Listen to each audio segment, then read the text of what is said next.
Hello mga Kalabi Labs and welcome to Cafe Fabrica. Located at Kimantong, Daraga, Albay.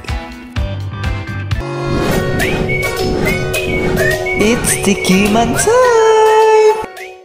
Hello mga Kalabi Labs, welcome to my channel for today's vlog. Andito po tayo sa Daraga, Albay para sa panibagong food trip. Dito po yan sa Cafe Fabrica. Kaya samahan nyo kung mag-time travel at i-enjoy ang kanilang mga delicious food where coffee meets art and task meets present. Ang Cafe Fabrica ay matatagpuan sa LG Paran Building, Barangay Kimantong, Daraga, Albay. Kaya tinawag na Cafe Fabrica ang kanilang cafe dahil ito ay dating pagawaan ng mga native bags na gawa sa Abaca.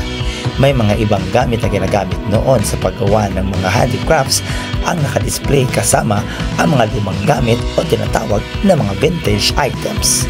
Para ka na rin nag-time travel dahil sa kanilang mga lumang gamit na ginagamit noong unang panahon.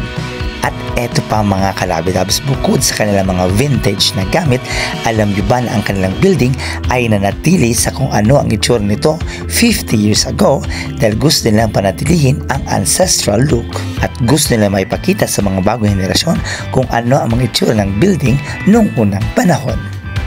Makikita rin sa loob ng cafe ang iba't ibang paintings na likha ng ama ng may-ari ng nasabing cafe. Kaya sa mga mahilig sa ganitong arts, siguradong mai-enjoy kayo at ma-appreciate ninyo ang ganda ng mga paintings sa loob mismo ng cafe. Mayroon din silang mga souvenir items at isa na dito ang kanilang mga nagagandahang Abaca bags. Siguradong mag-i-enjoy kayo sa kanilang cafe dahil bukod sa mga nagagandahang paintings at mga lumang gamit noong unang panahon, pwede rin kayong bumili ng mga souvenir items na available sa kanilang shop. At soon, magkakaroon na rin sila ng iba't iba pang souvenir items at mga delicacies. Kaya bago tayo mag-food trip mga Kalabi Labs, talagang ini-enjoy ko itong mga lumang gamit, no? Dahil yung iba dito ay hindi pa ako nakakita. So, hindi ko naabutan yung ibang gamit dito. Kaya talaga namang ramdam na ramdam ko na parang pumunta ako sa mga sinaunang panahon dahil sa mga nagagandahang vintage items at eto ng nagagandahang paintings na siguradong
dito na tayo sa loob mismo ng Cafe Fabric. As you can see, talaga namang feel na feel yung pagiging classic ng lugar, no? And makikita nyo na sa aking likod, yung mga mahilig sa arts, talaga ma-appreciate nyo po yung lugar na to dahil talaga nga ng mga yung makikita nyo mga paintings dito ay gawa mismo ng ama ng may-ari nitong cafe. And ito ay dating gawaan ng mga handicrafts, mga bags na gawa sa Abaca. Pero mayroon pa rin naman silang gawaan. Pero ito nga, ginawa nila itong cafe para naman mas ma-enjoy ng mga customers o ng mga Bicolanos yung ganda ng arts na ginagawa ng father mismo. Ito may-ari ng Cafe Fabrica. At the same time, na makikita natin yung iba't ibang mga gamit ng mga sinaunang panahon. So talagang para po kayo nag-time travel sa 50s onwards. So talagang makikita natin yung classic nitong building. So yun ang wala silang binago sa building. Kumbaga 1947 itong building na to. Until now, ito pa rin yung itsura ng building na to. Talaga naman sobrang ganda ng place na to. Kaya sa mga gustong experience yung buhay noong panahon, unang panahon, kaya punta na po kayo dito sa Cafe Fabrica at siguradong para din kayo ng time travel dahil sa talagang napaka-classic na place na ito. So eto nga mga Kanagalabs, aside sa mag-i-enjoy po kayo sa kanilang mga delicious foods, so pwede rin po kayo dito malibang sa mga different activities na pwede nyo gawin. So meron sa dito pwede po kayo mag-painting, mga mahilig po kayo mag-draws, mayroon mga gamit dito, mayroon pwede nyo ilagay dito yung mga ginawa nyo. So ito mga gawa ito ng mga naging customers. Also, mayroon dito puzzle, yung mga mahilig sa puzzle. So, mayroon dito, so lahat ng mga pwede nyo gawin while enjoying your food. Ayan, pwede dito. So, kumbaga, kapag papunta kayo dito, hindi lang cellphone yung gagamitin nyo, para malibang kayo.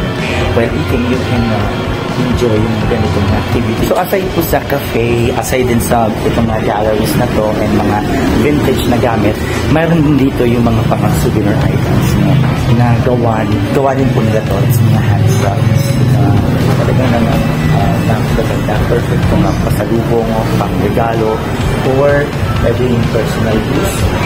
So, may mga souvenir items dito na pwede dito. So, available din po yung lahat. Halos kompleto na dito. May kainan, may mga arts, yan, mga galleries. And at the same time, pwede pa kayo mamili dito ng mga cups, mayroon mga kitchens. And, so, sobrang ganda. Mayroon din silang mga art galleries dito sa kanilang chapel, exclusive for family use.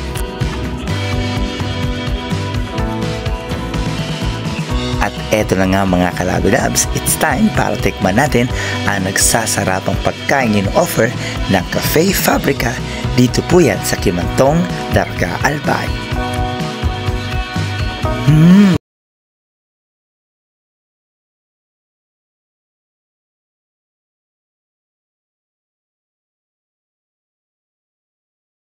Kalabinabs, yung ating mga susubukang pagkain and drinks dito po yan sa Cafe Fabrica. So, syempre yung nawawala yung aking favorite. Of course, ng pizza. Ito yung garlic cheese pizza, Nutella waffle, bacon cheese fries, beef saltita, garlic rice, parmesan chicken, blueberry caramel macaroni. So, ano pang hinihintay yung mga Kalabinabs? Si Kimatsu. Una natin itikman, of course, itong bacon cheese fries. Pwede natin yung kailang pizza. This is our pizza.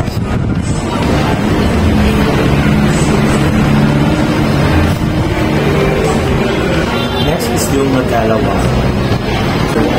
Tsura pala, masarap na mga Kalabinabs.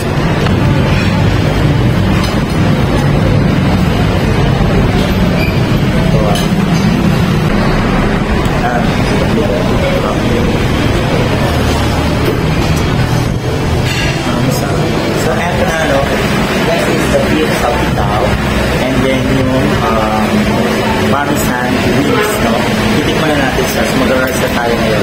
So, yung mga sinerve sa atin, ito yung mga tinatawag nilang bestseller or parang signature cuisine ng kanilang cafe.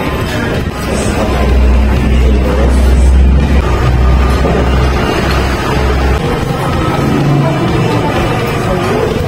Talagang Bicolano siya dahil maanghang.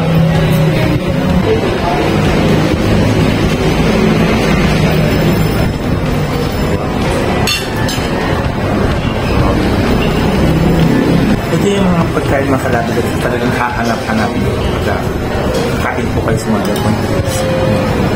Kung sa talaga napakasarap na yung ambience ng pwesto nila mga gata. Parang talaga dinala sa ibang dimensions sa sinaunang panahon na pinanghalong modern.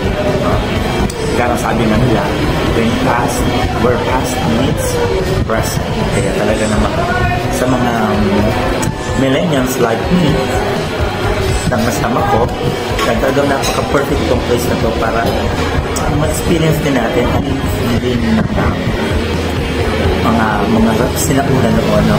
Yung bahay, yung gamit, and yung arts na yan, napakaganda.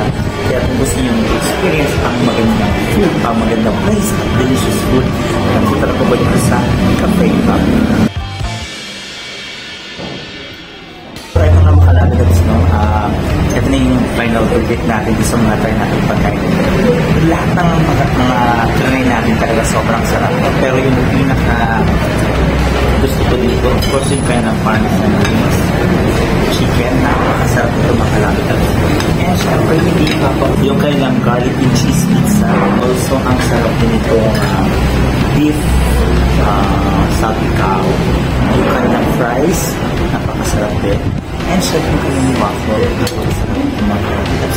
Yan, ubus na naman. At syempre, ito, hindi pa pakuli yung mga blueberry cup.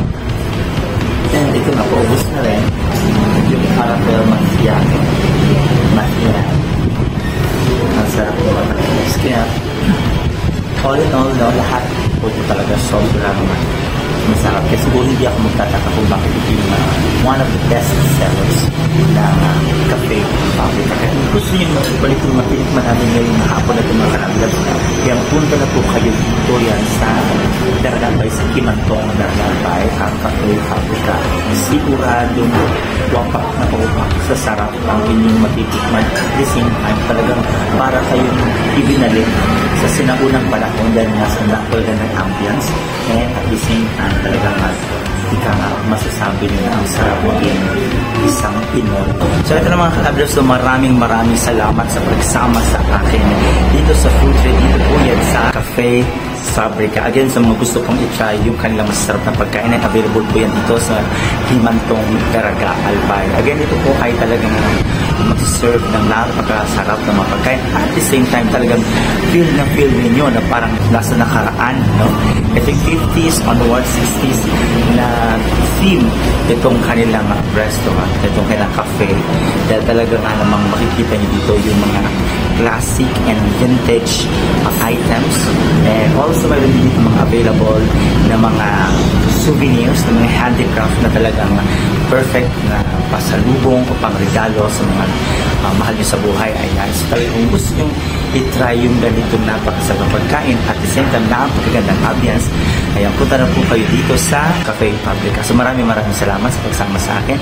And syempre kung bago sa channel ko, huwag kalimutan mag-subscribe at pindutin ang notification bell para update ka sa lahat ng videos niya po. So please do follow me on my social media account. This is Mark James D. Vlogger. Bye! Tara na sa Cafe Fabrica, located at LG Paran Building, Barangay Kimantong, Daraga Albay.